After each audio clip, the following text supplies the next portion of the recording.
Assalamualaikum warahmatullahi wabarakatuh. Halo teman-teman semua, perkenalkan nama saya Faizun Almi Abdillah. Saya merupakan mahasiswa jurusan Pendidikan Sejarah Universitas Negeri Semarang. Di sini saya akan menjelaskan tentang faktor runtuhnya Kerajaan Majapahit. Untuk lebih jelasnya, marilah kita langsung saja masuk ke materi yang pertama. Sebelum masuk ke faktor keruntuhan, di sini saya akan menjelaskan sedikit tentang Kerajaan Majapahit. Kerajaan Majapahit adalah sebuah kerajaan yang berpusat di Jawa Timur, yang pernah berdiri sekitar tahun 1293 Masehi hingga 1500 Masehi. Kerajaan Majapahit merupakan kerajaan Hindu-Buddha terakhir yang menguasai Nusantara dan dianggap sebagai salah satu dari negara terbesar dalam sejarah Indonesia pada saat itu. Kerajaan Majapahit beribu kota di Mojokerto, lalu sempat berpindah ke Trowulan dan Kedaha Kediri.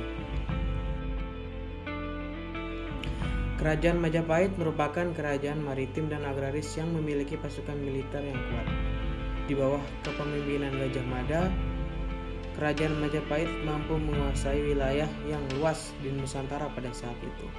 Menurut kitab Negara Kertagama, wilayah kekuasaan Majapahit meliputi Sumatera, Semenanjung Malaya, Kalimantan, Sulawesi, Kepulauan Nusa Tenggara, Maluku, Papua, Tumasik atau Singapura, dan sebagian kepulauan di Filipina.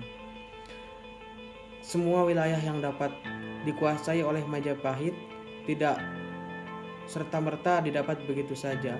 Ini didapat karena merupakan kepemimpinan dari Raja Hayam Wuruk yang merupakan salah satu raja yang membuat era kemasan Majapahit pada saat itu.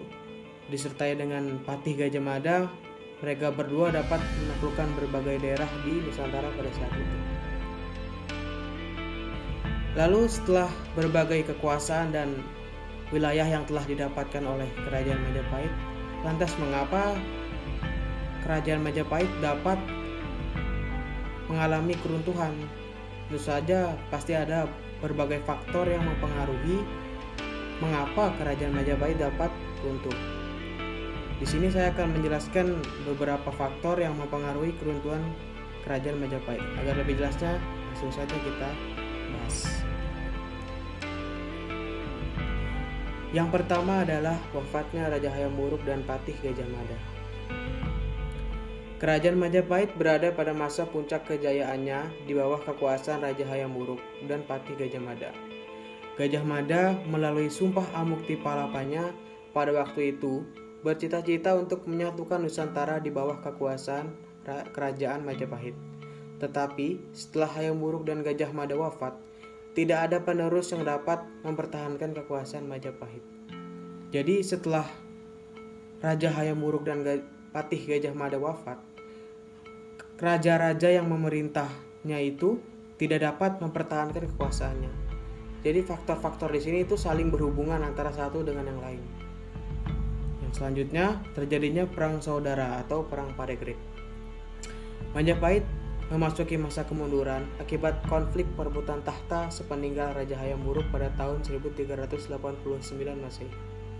Pewaris Hayam Wuruk adalah putri mahkota bernama Kusumawardhani yang menikah dengan Pangeran Wikramawardhana, yaitu sepupunya sendiri. Selain itu, Hayam Wuruk juga memiliki seorang putra dari selirnya yang bernama Wirabumi, yang juga menuntut haknya atas tahta atau kekuasaan.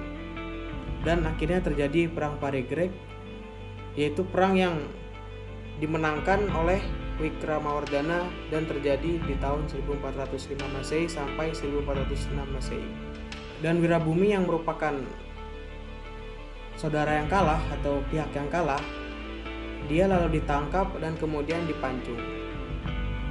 Perang saudara ini juga membuat kerajaan Majapahit pada saat itu lemah karena pemerintahan dan situasi politik pada saat itu tidak stabil, sehingga menjadi awal mula titik runtuhnya Kerajaan Majapahit. Yang ketiga ada pemberontakan di wilayah kekuasaan Majapahit. Hilangnya kedua tokoh besar yang menjadi kekuatan pada puncak masa kejayaan Kerajaan Majapahit ternyata tidak hanya memberikan dampak yang terjadi pada kekuasaan saja, tetapi juga berdampak pada wilayah kekuasaan Majapahit pada saat itu.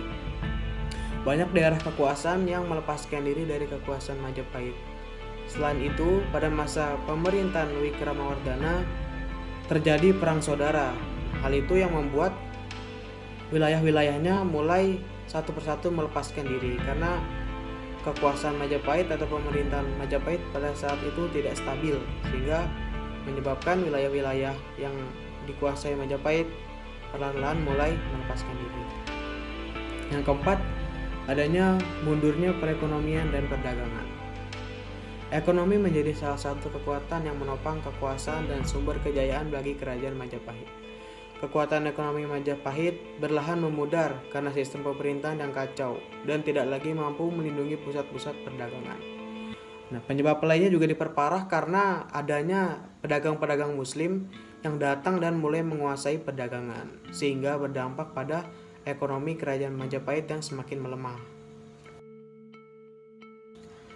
Yang kelima yaitu masuknya pengaruh Islam ke Jawa. Ketika kerajaan Majapahit didirikan, pedagang Muslim dan para penyebar agama Muslim sudah mulai memasuki Nusantara.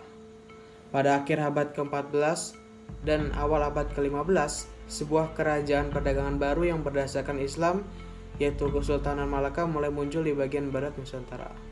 Pada masa ini pula, kerajaan Majapahit mulai mengalami kemunduran kekuasaan di Nusantara. Karena perang Paregrek, lalu wafatnya Hayam Wuruk dan Gajah Mada, itu saling berhubungan dan saling mempengaruhi satu sama lain. Nah, akibat kelemahan kekuasaan yang dialami kerajaan Majapahit, membuat Majapahit tidak dapat membendung kebangkitan Kesultanan Malaka. Dan faktor terakhir yaitu serangan Kesultanan Demak. Selain Kesultanan Malaka, Kesultanan Demak juga memberikan pengaruh yang besar terhadap kerajaan Majapahit. Kerajaan Demak sebagai kerajaan Islam pertama di Pulau Jawa pada awal abad ke-16 akhirnya mengalahkan sisa kerajaan Majapahit. Raden Fatah dari kerajaan Demak ternyata diakui sebagai penerus kerajaan Majapahit. Menurut Babat Tanah Jawi dan tradisi Demak, dengan legitimasi, Raden Fatah merupakan putra dari Raja Majapahit yang kelima, yaitu Brawijaya V, dengan seorang putri Cina. Maksudnya, Raja Brawijaya dengan putri Cina menikah dan menghasilkan anak, yaitu Raja Raden Fatah itu. Pada tahun 1517,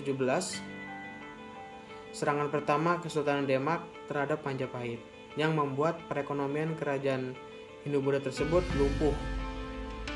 Lalu serangan kedua dipimpin oleh Pati Unus tahun 1488 sampai 1521.